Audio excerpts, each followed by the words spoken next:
D'un jeune âge, je suis fasciné par l'idée que la nature suive des règles, que des phénomènes différents ont des causes communes et que ces règles produisent le monde complexe autour de nous dont chaque élément étonne quand on le regarde de plus près. Ceci m'a conduit vers des études de physique à l'Université de Francfort en Allemagne qui se sont orientées vite vers la physique théorique, puis une spécialisation en physique nucléaire. Après ma thèse, j'ai passé 8 ans en postdoc en Belgique, aux États-Unis et en France, ce qui m'a permis de travailler avec quelques-uns des meilleurs spécialistes de mon domaine de recherche. Le mieux, c'est que je vous montre.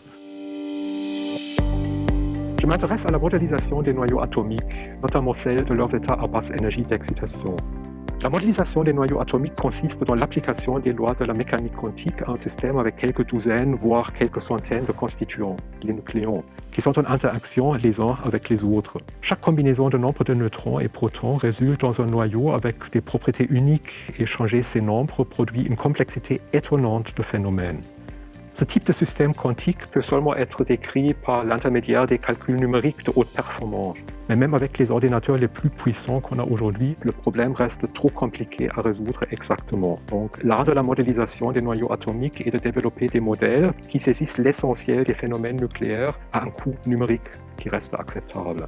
Avec mes collaborateurs, je développe des codes numériques qui simulent le comportement des noyaux atomiques dans le cadre d'un modèle spécifique dit la méthode de la fonctionnelle de la densité d'énergie. Ce travail se fait en petite équipe locale et avec des collaborateurs à des autres universités autour du globe. Depuis mes travaux de thèse, je me passionne particulièrement pour les propriétés des noyaux dits super lourds, qui sont les noyaux les plus lourds jamais observés sur Terre.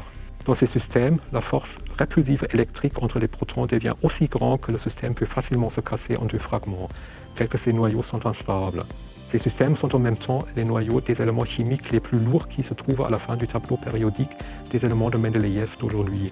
Ils jouent aussi un rôle possiblement décisif dans un processus de nucléosynthèse qui produit la moitié des éléments lourds qu'on trouve sur Terre. Ça reste une aventure qui a de nombreuses facettes, des travaux mathématiques formelles, la programmation, la visualisation des résultats, des discussions stimulantes avec des collègues, la joie de trouver des solutions d'une simplicité surprenante des problèmes qui sont parus comme des casse-têtes et la stupéfaction de voir que les propriétés des objets qui sont très petits déterminent l'évolution du monde qui est autour de nous.